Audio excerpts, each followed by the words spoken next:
వాగర్థావివ సంపృక్తౌ వాగర్థ ప్రతిపత్తయే జగతః పితరౌ వందే పార్వతీ పరమేశ్వరౌ. ఆదిత్యాయ చ సోమాయ మంగళాయ బుధాయ చ గురుశుక్రశనిభ్యశ్చ రాహవే కేతవే నమః.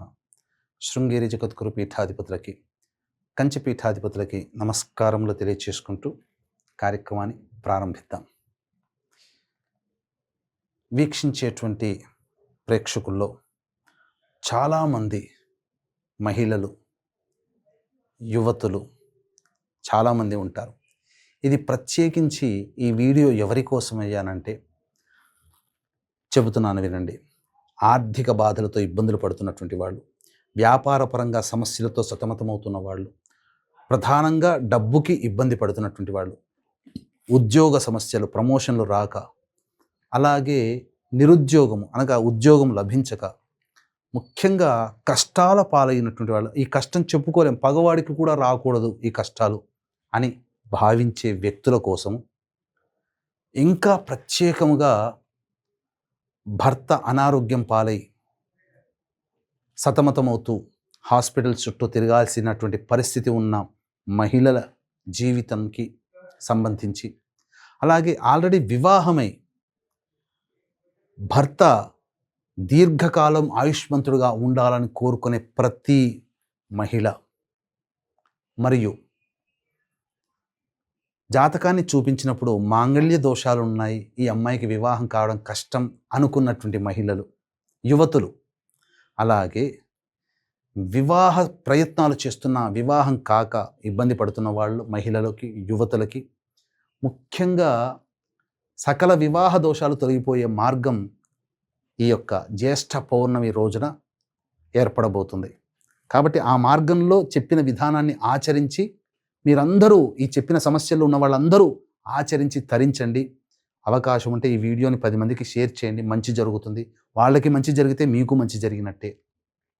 అయితే ఇక వివరాల్లోకి వెళ్ళినట్లయితే, జ్యేష్ఠ మాసము, పౌర్ణమి తిథి, సోమవారము, మూలా నక్షత్రంతో కూడుకున్నటువంటిది. ముఖ్యంగా మూలా నక్షత్రాన్ని మీకు తెలియచేస్తాను. మూలా నక్షత్రానికి అధిపతి ఎవరు? కేతు. కాబట్టి కేతు ఎటువంటి పాత్రను పోషిస్తాడు? మన జీవితంలో రాహువు చెప్పి చేస్తాడు, కేతువు చెప్పకుండా చేస్తాడు. మనకు ఆకస్మికంగా వచ్చే ఇబ్బందులు కేతుగ్రహ ప్రభావం వలన కలుగుతాయి. అలాగే ఈ కేతు యొక్క ప్రభావం, దుష్ప్రభావం ఉంటే మన జీవితంలో అందరూ దూరం అవుతారు. అంతేకాకుండా ఈ కేతువుకి అంతరిక్ష దేవత ఎవరయ్యానంటే ధూమావతి. అలాగే ఈ కేతువుకి అధిష్టాన దేవత గణపతి, ఆటంకాల నివారణ గణపతి. ధూమావతి యొక్క అనుగ్రహం కలిగితే దీర్ఘ సుమంగళిత్వం కలుగుతుంది. కేతు యొక్క అనుగ్రహం కలిగితే బంధాలని కోల్పోకుండా మన వాళ్ళని మనకు దక్కేటట్టుగా చేస్తాడు. కాబట్టి ఈ కేతు యొక్క ప్రభావం ఇక్కడ ఈ జ్యేష్ఠ పౌర్ణమి రోజున ఉంది. అలాగే ప్రధానంగా విష్ణు సంబంధమైనటువంటి మాసంగా చెప్పబడుతున్నటువంటి జ్యేష్ఠ మాసంలో పౌర్ణమి తిథి కాబట్టి, ప్రధానంగా త్రిపుర సుందరి అమ్మవారు షోడశ కళలతో ఈ పౌర్ణమి రోజున విరాజిల్లుతుంది. సంపూర్ణముగా చంద్రబలము కలిగినటువంటిది. చంద్రుడికి రోజైనటువంటి సోమవారం రోజున, కేతు నక్షత్రం ఉన్నటువంటి రోజున జ్యేష్ఠ పౌర్ణమి ఏర్పడింది. ద్విస్వభావ రాశులలో ఈ యొక్క రవిచంద్రుల స్థితి ఉన్నటువంటి కారణం చేత అత్యంత మహిమాన్వితమైనటువంటి రోజుగా చెప్పబడినటువంటిది. ఈ రోజున కష్టాలతో బాధపడేవాళ్ళు, ఆర్థిక పరంగా, వ్యాపార పరంగా, ఉద్యోగపరంగా చెప్పిన విధంగా సమస్యలతో సతమతమవుతున్నటువంటి వాళ్ళు పొద్దున్నే లేచి కాలకృత్యాదులు తీర్చుకొని కొన్ని నియమాలు పాటించాలి. అలాగే దీర్ఘ సుమంగళి, వివాహ దోషాలు, మాంగళ్య దోషాలు, చక్కటి భర్త లభించడం కోసం ఈ రోజున ఆడవాళ్ళు చేయాల్సినటువంటి చిన్న పరిహారం గురించి మీకు తెలియచేస్తాను. కాబట్టి క్లుప్తంగా తెలియచేస్తాను. కాబట్టి ఇంతటి మహిమాన్వితమైనటువంటి రోజున సమస్త మానవాళికి కూడా సంతోషము, ఆనందం కలగాలి, వాళ్ళ కోరిన కోరిక నెరవేరాలి, వాళ్ళ సంకల్పం నెరవేరాలనేటువంటి ఒక సదుద్దేశముతో మన పీఠమాధ్వర్యంలో సాయంకాలం 7 గంటలకి ఈ జ్యేష్ఠ పౌర్ణమి సందర్భంగా 29వ తారీఖు రోజున ధూమావతి, ప్రత్యంగిర, బగళాముఖి హోమాలతో పాటుగా మేష, మిథున, కర్కాటక, సింహ, కన్య, వృశ్చిక, ధనస్సు, కుంభ, మీన రాశిలో జన్మించిన వారికి శనిదోష నివారణ పూజలు, హోమాలు, మరియు మీ జాతకరీత్యా కలుగు విద్య, వివాహ, ఉద్యోగ, దాంపత్య, అనారోగ్య సమస్యల నివారణకి సర్వదోష నివారణ పూజలు, హోమాలు జరిపించి శక్తిపాతము చేసినటువంటి కరుంగలి మాల ఇవ్వడం జరుగుతుంది. అవకాశం ఉన్నటువంటి వాళ్ళు సాయంకాలం 29వ తారీఖు 6 గంటల లోపల స్క్రీన్పై కనిపిస్తున్న నెంబర్కి కాంటాక్ట్ చేసి మీ గోత్రనామాదులు నమోదు చేసుకోవచ్చు. ఇక గమనించుకున్నట్లయితే ప్రధానముగా ఈ రోజున విష్ణు లక్ష్మి చిత్రపటానికి చక్కటి పూలమాల వేయడం కానీ, లేదా లక్ష్మీ సమేతమైనటువంటి విష్ణు విగ్రహాలకి చక్కగా అలంకరణ చేసి పంచామృతాలతో అభిషేకము జరిపించి అర్చనలో భాగముగా నాటు గులాబీ పుష్పాలు, హైబ్రిడ్ కాదండి, నాటు గులాబీ పుష్పాలతో ఆ యొక్క లక్ష్మీ అమ్మవారికి, విష్ణువుకి అర్చన చేసి విష్ణు సహస్రనామం, లక్ష్మీ సహస్రనామ పారాయణం చేసి ధూపదీప నైవేద్యములు ఇచ్చి, నైవేద్యంలో విశేషముగా ఈ యొక్క శనగపిండితో చేసినటువంటి లడ్డూలు మరియు బెల్లం పాయసం అమ్మవారికి నైవేద్యంగా పెట్టండి. ఈ విధంగా చేసినట్లయితే చెప్పిన విధంగా ఆర్థికపరముగా, వ్యాపారపరముగా, ఉద్యోగపరముగా అనేక రకాలైనటువంటి కష్టాలన్నీ కూడాను మీకు ఒక్కొక్కటిగా తొలగిపోతాయి. సమస్యల వలయం నుంచి బయటపడతారు. అలాగే ఇంటికి సంబంధించినటువంటి లోన్స్కి శాంక్షన్ అవుతాయి. ఆనందకరంగా అన్యోన్య దాంపత్యంతో జీవిస్తారు.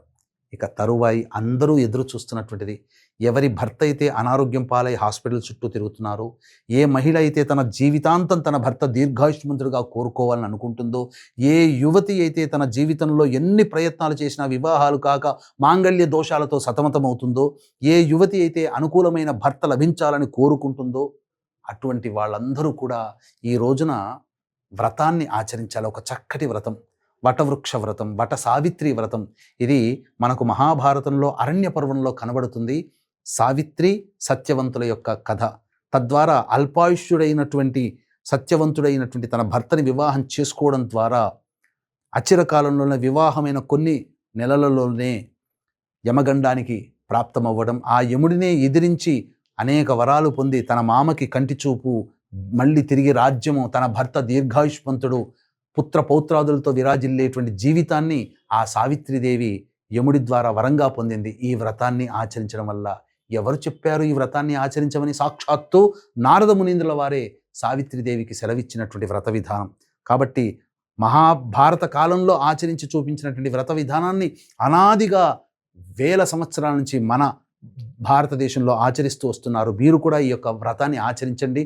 మళ్ళీ ఈ వ్రతం మిస్ అయ్యామా, మళ్ళీ జ్యేష్ఠ పౌర్ణమి రోజునే చేసుకునేటువంటి అవకాశం వచ్చే సంవత్సరం. కాబట్టి ఈ రోజున చేయాల్సినటువంటిదల్లా కూడా దగ్గరలోని దేవాలయంలో కానీ లేదా ఊరిలో కానీ మర్రి చెట్టు దగ్గరికి వెళ్ళండి.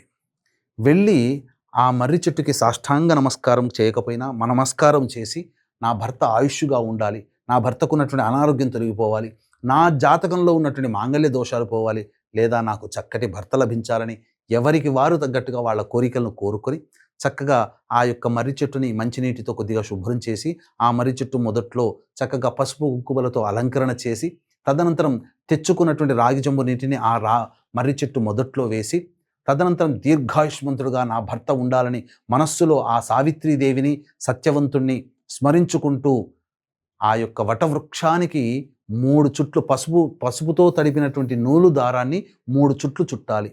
తదనంతరం ఆ యొక్క వట సావిత్రి వ్రత కథలో భాగంగా సావిత్రి సత్యవంతుల యొక్క కథ, యముడి ద్వారా పొందినటువంటి వరాలకు సంబంధించిన అన్నీ కూడాను చక్కగా నెమరు వేసుకొని చదువుకొని, తదనంతరం ఆ యొక్క దుర్గా అమ్మవారు, లక్ష్మీ అమ్మవారు, సరస్వతి అమ్మవార్ల అష్టోత్తరాలు పారాయణం చేసుకొని చక్కగా ఇంటికి రావాలి. ఎందుకు వటవృక్షం చేయమన్నారంటే, వటవృక్షం వేరులో బ్రహ్మ, కాండంలో విష్ణువు, కొమ్మలలో ఈ యొక్క రుద్రుడు తిష్ట వేసుకొని ఉంటాడు.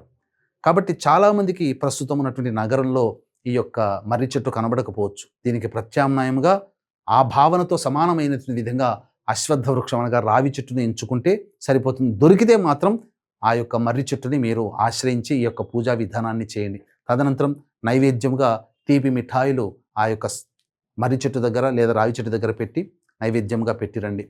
తదనంతరం ఈ రోజున ప్రధానముగా వివాహ దోషములు ఉన్నటువంటి వాళ్ళు, మాంగళ్య దోషములు ఉన్నటువంటి యువతులు, వివాహంగా చక్కటి భర్త లభించాలనేటువంటి వాళ్ళు విష్ణు ప్రతిమని చక్కగా ఆ మర్రి చెట్టు దగ్గర అర్చన చేసి, పూజ చేసి, వెండి ప్రతిమనైనా బంగారు ప్రతిమనైనా పర్వాలేదు, బ్రాహ్మణుడికి దానం చేయండి. తప్పకుండా మీ జాతకంలో మాంగళ్య దోషాలు తొలగిపోతాయి. ఆ విధంగా ఆచరించి తరించండి. అంతటి మహిమాన్వితమైన రోజుని ఎవ్వరూ మిస్ చేసుకోకండి. మళ్ళీ ఇంతటి మహిమాన్వితమైనటువంటి రోజున సాయంకాలము ఆ దుర్గా అమ్మవారి ఆరాధన చక్కగా చేయండి ప్రదోషకాల తదనంతరం. అలాగే ముత్తైదువులకి చక్కగా ఒకరు కానీ, ముగ్గురు కానీ, ఎంతమంది మీకు ముత్తైదువులు లభిస్తే అంత ముత్తైదువులకి స్త్రీ అలంకరణ వస్తువులైనటువంటి అద్దము, దువ్వెన, కాటుక, గాజులు, రవిక బట్ట, పూలమాల, పసుపు, కుంకుమ ఇలా వారికి ఇచ్చి నమస్కారం చేసుకొని వారికి వీలైతే భోజనం పెట్టండి. దక్షిణ తాంబూలాదులు ఇవ్వండి. ఈ విధంగా చేసి వారి ఆశీర్వచనం తీసుకోండి. తప్పకుండా మీ భర్త దీర్ఘాయుష్మంతుడుగా మీకు తిరిగి వస్తాడు. అలాగే చక్కగా వివాహ దోషాలు తొలగి మంచి వరుడు లభిస్తాడు. భవిష్యత్తులో చక్కగా మంచి గుణాలు కలిగినటువంటి భర్త మీకు లభిస్తాడు. అంటే సినిమాల్లో చూపించిన విధంగా ఇలా మాయగా జరగదండి. క్రమేపీ మీ యొక్క భర్త ఆరోగ్యం కుదుటపడుతుంది. దీర్ఘాయుష్మంతుడిగా ఎంత బయట వెళ్ళి ఎంతకున్న గండదోషాల నుంచి బయటపడి ఆనందంగా మీ ఇంటికి తిరిగి వస్తారు. ఇలా అనుభవిస్తే తప్ప ఈ యొక్క అనుభూతుల్ని చెబితే అర్థం కాదు. అనుభవించినటువంటి వాళ్ళకే అది అర్థమవుతుంది. కాబట్టి తప్పకుండా పూర్వకాలంలో ఎంతోమంది ఈ విధానాన్ని ఆచరించి దీర్ఘాయుష్యులుగా పొందినటువంటి భర్తల్ని కలిగిన వాళ్ళు ఉన్నారు. మీరు కూడా ఆచరించండి. ప్రతి మహిళ ఆచరించాల్సినటువంటిది, ప్రతి మహిళ తరించాల్సినటువంటిది ఈ యొక్క వ్రత విధానం. అవకాశం ఉంటే ఆచరించి తరించండి. లేదా మన పీఠం ఆధ్వర్యంలో ఈ యొక్క జ్యేష్ఠ పౌర్ణమి రోజున సాయంకాలం 7 గంటలకి ప్రారంభమయ్యేటువంటి కార్యక్రమంలో మీరు కనిపిస్తున్న నెంబర్కి కాంటాక్ట్ చేసి ఈ యొక్క సర్వదోష నివారణ పూజలు, శనిదోష నివారణ పూజలు, ప్రత్యంగిర, బగళాముఖి, అలాగే ధూమావతి హోమాలలో మీ గోత్రనామాదులు నమోదు చేసుకుని దైవానుగ్రహాన్ని పొంది తరిస్తారని కోరుకుంటూ సర్వం శ్రీ ఉమామహేశ్వర పరబ్రహ్మార్పణమస్తు.